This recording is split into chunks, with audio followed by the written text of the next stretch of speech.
የዝች ዓለም የመጀመሪያ ደስታ የማያልቀው የልጅነት ጉጉት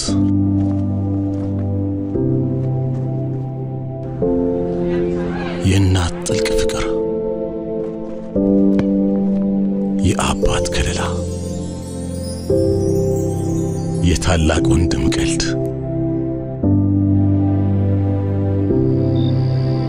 ከቤተሰብ ርቆ መሄድ የታላቅ እህት እንክብካቤ የአባት ናፍቆትና ልጅነት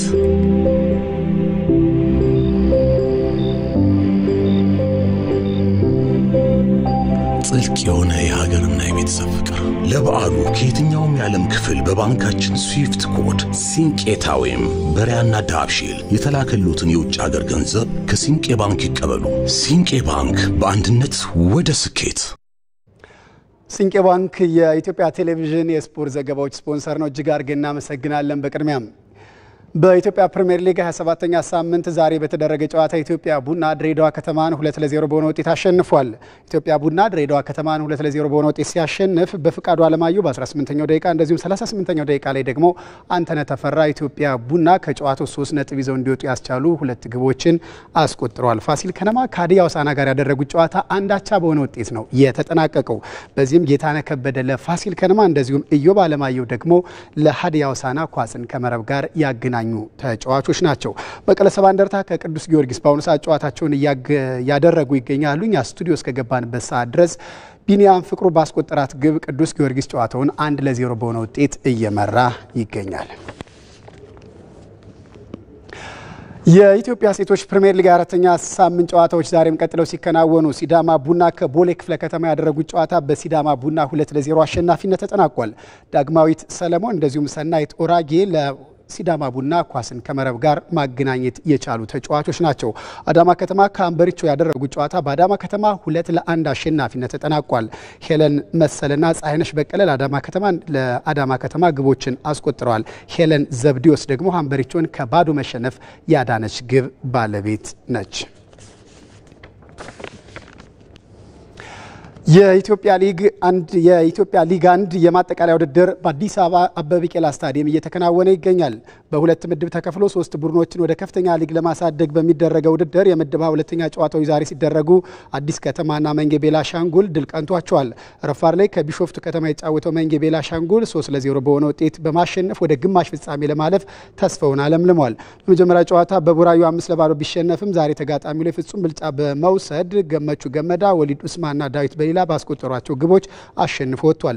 በምድቡ ተጠባቂ የነበረውና የመጀመሪያ ጨዋታዎችን ያሸነፉት 2 ቡድኖች ያገናኘ አዲስ ከተማ ክፍለ ከተማና የቡራዩ ክፍለ ከተማ ጨዋታ በአዲስ ከተማ የበላይነት ተጠናቋል። አዲስ ከተማ ክፍለ ከተማ 5-1 በሆነ ሰፊ የግብ ልዩነት አሸንፏል። በጨዋታው ብርሃኑ ቶለሳ 2 ግቦች ሲያስቆጥር ቶማስ ጎይቶ እንደ ብርሃኑ ቶለሳና ሄኖክ ሞላ በራሱ ላይ ሌሎች ግቦችን ያስቆጠሩ ተጫዋቾች ናቸው። ውጤቱ ተከትሎ ማጠቃለያ ውድድሩ ምድባን አዲስ ከተማ ክፍለ ከተማ በ6 ነጥቦች ሲመራ ቡራዩ ክፍለ ከተማና መንጌ ቤላሻንጉል በ3 ነጥቦች ይከተላሉ። ቢሾፍቱ ከተማ ያለምንም ነጥብ 4ኛ ላይ ተቀምጧል። ዘገባው የሪፖርተራችን አብርሃም አድማሱ ነው።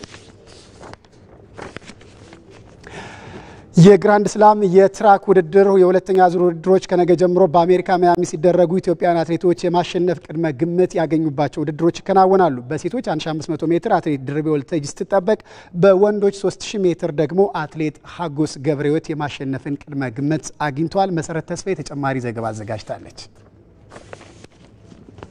ለአትሌቶች ዳጎስ ያለ የገንዘብ ሽልማት የሚያስገኘውና በቀድሞ አሜሪካዊ የአጭር ርቀት የኦሎምፒክ ሻምፒዮን ማይክል ጆንሰን መስራችነት የተጀመረው አዲሱ የአትሌቲክስ መድረክ የግራንድ ስላም የትራክ ውድድር የሁለተኛ ዙር መርሃ ግብሮቹን ከነገ ጀምሮ በአሜሪካዋ ከተማ ማያሚ ማከናወን ይጀምራል። የመጀመሪያው ዙር ውድድሮችን በጃማይካዋ ኪንግስተን ከተማ ያደረገው ውድድሩ ከአርብ እስከ እሁድ ባሉ 3 ተከታታይ ቀናት የሁለተኛ ዙር ውድድሮችን በማያሚ ከተማ እንዲያከናውን የሚያከናውን መርሃ ግብር ተይዞለታል። በውድድሩ ኢትዮጵያውያን አትሌቶች በሁለቱም ጾታ የሚሳተፉባቸው የአጭርና የረጅም ርቀት ውድድሮች ተጠባቂ ሆነዋል። ነገ በወንዶች ሁለተኛ ዙር የመጀመሪያ ቀን በተፎካካሪነት የሚሳተፈው አትሌት ሀጎስ ገብረህይወት በወንዶች 3000 ሜትር የማሸነፍ ቅድመ ግምትን አግኝቶ ይሮጣል። በውድድሩ አሜሪካዊው ግራንት ፊሸርና ኬንያዊው ሮናልድ ሀጎስ ገብረህይወትን የሚፎካከሩ አትሌቶች መሆናቸው ተዘግቧል።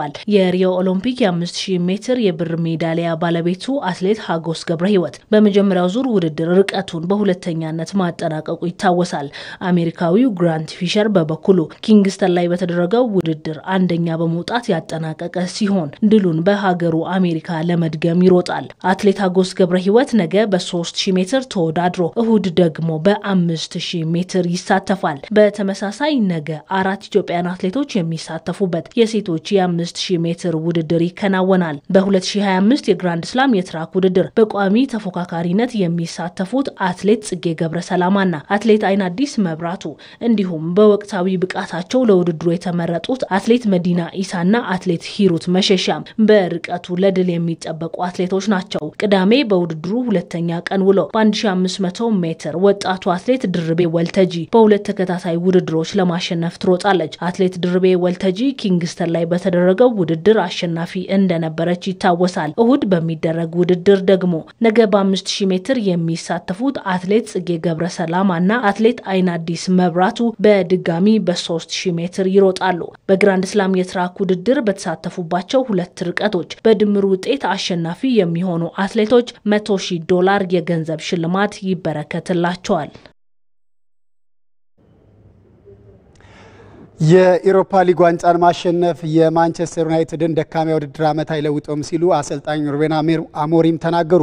በኢሮፓ ሊግ የግማሽ ፍጻሜ ጨዋታ ማንቸስተር ዩናይትድ ከአትሌቲክ ክለብ እንደዚሁም ቶተናም ከቦዶ ግሊምት ጋር ይጫወታሉ። ነጻነት ጫን ያለው ተጨማሪ ዘገባ አዘጋጅቷል። ከአሰልጣኞች ሹምና ሽረት ከተጫዋቾች ወጥቶ መግባት ውጪ ማንነትና ቀለሙን አጥቶ ከጊዜ ወደ ጊዜ ከመሻሻል ይልቅ ሽቅብ መጓዝን የመረጠው ማንቸስተር ዩናይትድ ገናና ስምና ዝናውን መመለስ ከብዶታል። ሊጠናቀቅ በተቃረበው የውድድር ዓመት በሊጉ 14ኛ ደረጃ ላይ የሚገኘው የላንክሻየሩ ክለብ ከሌሎች ዋንጫዎች ውጪ ከሆነ በኋላ ብቸኛ የዋንጫ ተስፋው የዩሮፓ ሊግ ሆኗል።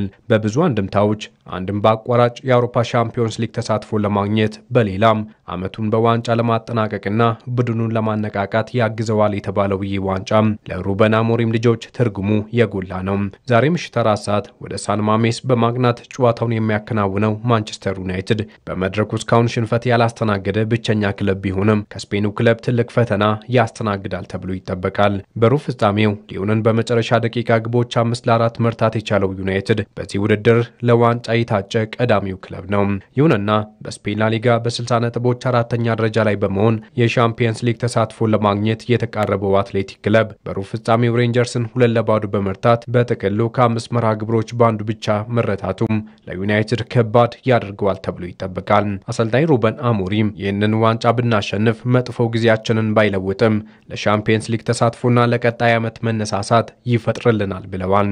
በሻምፒየንስ ሊግ ተሳተፍንም አልተሳተፍንም ቀጣይ ዓመት ጥሩ እንሆናለን ያሉት አሞሪም በአውሮፓ ሊጉ ብቻ ለምን ጥሩ መሆን እንደቻለን አላውቅም ብለዋል።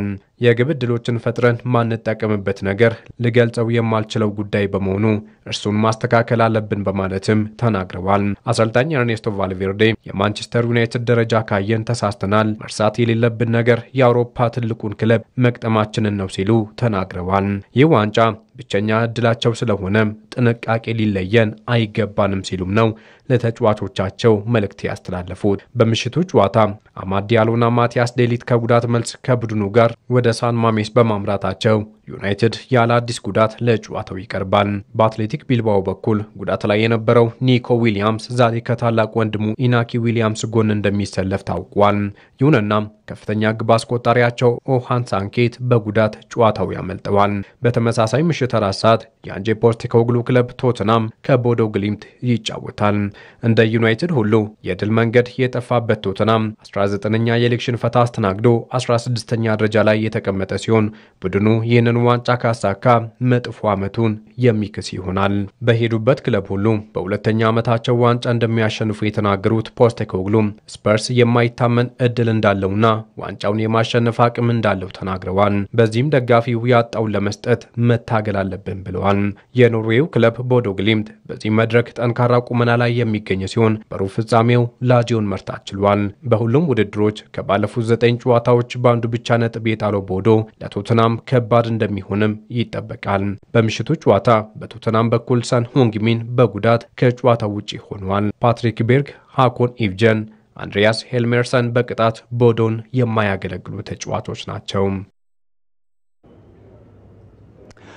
ላሚን ያማል በ50 ዓመታት ውስጥ አንዴ ሊፈጠር የሚችል ክስተት ነው ሲሉ የኢንተር ሚላኑ አሰልጣኝ ሲሞኔ ኢንዛጊ ተናገሩ።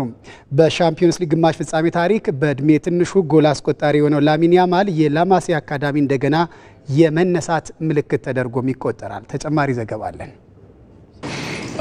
He's a fantastic player. ምናልባት ይህንን ቃል ገና በለጋ እድሜው መጠቀም ተቸኮለ ሊያስብል ይችላል። ግን እሱ ገና በ17 ዓመት ከ291 ቀኑ ሜዳ ላይ የሚያሳያቸው ትርኢቶች የውሳኔዎቹ ፍጹምነት አዝናኝነቱ ሁሉ አበቄለሽ ወይንም እንከን አልባ የሚያስብለው ነው። ግቦችን ሲያስቆጥር ቡድኑን ተሸክሞ ሲጓዝ ሜዳ ላይ የሚፈጽማቸው ጀብዶቹ ሁሉ አበቄለሽ የሚለውን ቃል መሸከም የሚያስችለው ይመስላል። ላሚን ያማል ናስራዊ ኢባና ትናንት ለባርሴሎና 100ኛ ጨዋታውን አድርጓል። ለብላውግራናው 22 ግቦችን አስቆጥሯል። 19 ጨዋታዎችን ባደረገበት በስፔን ብሔራዊ ቡድን መለያ ደግሞ 4 ግቦች አሉት። ያማል ወደ ግብ የተቀየሩ ኳሶችን አመቻችቶ ያቀበለው ደግሞ 27 ጊዜ ነው። በ21ኛው ክፍለ ዘመን እግር ኳስን አብዝተው የሚወዱ ሁሉ እንደ ስጦታ የሚቆጥሯቸው ሊዮኔል አንድሬስ ሜሲና ሮናልዶ ይህንን አላደረጉም። ያማል በስፔን ቁልፍ ተጫዋች ሆነው ገና በ16 ዓመቱ ነው። ሜሲና ሮናልዶ ግን በሀገራቸው መለያ ለመጫወት እንኳን 18 ዓመት እስኪሞላቸው መጠበቅ ነበረባቸው። ሊዮኔል ሜሲ በክለብ ታሪኩ በ17 ዓመቱ በ9 ጨዋታዎች 1 ጎል ብቻ ነው ያገባው። ክርስቲያኖ ሮናልዶ 18 ዓመት ከመሙላቱ በፊት ያስቆጠራቸው የጎሎች ብዛት 5 ብቻ ነው። ፔሌ በ17 ዓመቱ የዓለም ዋንጫን ቢያነሳም ተጽዕኖ ግን እንደ ያማል አልነበረም። ማራዶናም 17 ዓመት በሆነው ጊዜ እንዲህ ዓለምን አልተቆጣጠረም። ላሚን ያማል ግን 17ኛ ዓመቱን ያከበረው ለሀገሩ ለስፔን ብሔራዊ ቡድን የአውሮፓ ዋንጫን ክብር በማጎናጸፍ ነው። የቀድሞው የሊቨርፑል ተከላካይ ስቴፈን ዋርኖክ ያማልን ቀጣዩ የባሎን ዶር አሸናፊ ይለዋል። ተጫዋቹን የተለየ የሚለው ዋርኖክ ክስተት ሲልም ያክላል። የያማል አባት ሞኒር ከሞሮኮ እናት ሼይላ ከኢኳቶሪያል ጊኒ ለሰማዩ ከቀረቡ የአትላስ ተራሮች ስር የመሰረቱት ትዳር ያማልን ፈጥሯል። በሞሮኮ ኑሮን መቋቋም ቢያቀታቸው ወደ ስፔን ፈልሰው በዚያች ሀገር መኖር ጀመሩ። ላሚን ያማልም በዚያ ተወለደ። የያማል አባት ሞኒር ለእግር ኳስ የተለየ ፍቅር ነበራቸው። ያማል እንደተወለደም አላማቸው ስመጥር ተጫዋች ማድረግ ነበር። ጥቂት በጥቂት እያደገ ኳስን እየተለማመደ 7 ዓመት ሲሞላውም ባርሴሎናን ተቀላቀለ።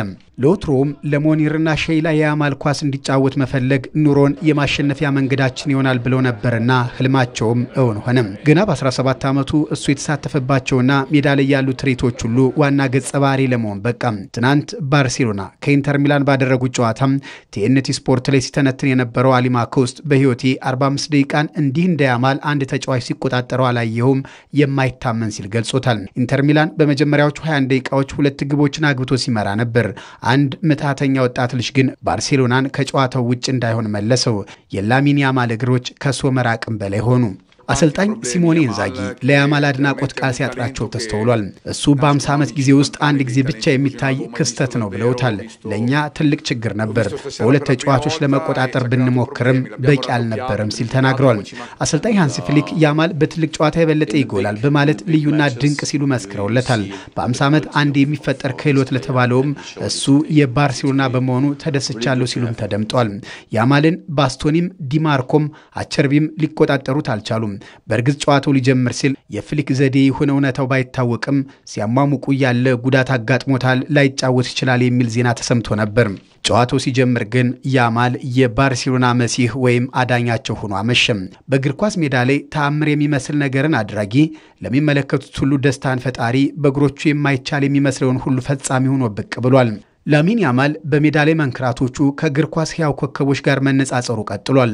ራሴን ከሜሲ ጋር ማነጻጸር አልፈልግም የሚለው ያማል ሜሲን በታሪክ ምርጡ ተጫዋች ነው ሲል ይገልጿል። ግን ሜዳ ላይ በማደርጋቸው ነገሮች መደሰትን እንጂ ከሜሲ ወይም ከሜሲ ዝቅ ካሉ ተጫዋቾች ጋር ራሴን ማነጻጸር አልፈልግም ሲል ተናግሯል። ብዙዎችን የሚያስማማ ፍሬ ነገር ግን አለ። ላሚን ያማል በ17 ዓመት ዕድሜው ከዚህ በፊት ያልተደረገውን ሁሉ እያደረገ ነው። ገና በህፃንነቱ ሜሲ ደግሞ 20 ዓመቱ በሆነ ጊዜ በሜሲ ሲጠመቅ ታየ። አጥማቂው ሜሲ በምድር ላይ አንዳች ያላሳካው ነገር የለም። ተጠማቂው ላሚን ያማል የአጥማቂውን ዱካ የሚረከብ ይመስላል። ታላላቆቹ በሚጎመሩበት የአውሮፓ ሻምፒዮንስ ሊግ መድረክ መንገሱንም ቀጥሏል። ላሚን ያማል አበቄለሹ ኮከብ በባርሴሎና መድመቁን ቀጥሏል። ተመልካቾች ለኢቲቪ 57 ያዘጋጀናቸው የስፖርት ዘገባዎች ተጠናቀቁ። ሀብታሙ ካሴ ነበርኩ። ስለተከታተላችሁ እናመሰግናለን። በያላችሁበት ሰናይ ምሽትን ተመኘው። ሮዛ ወዳንቺ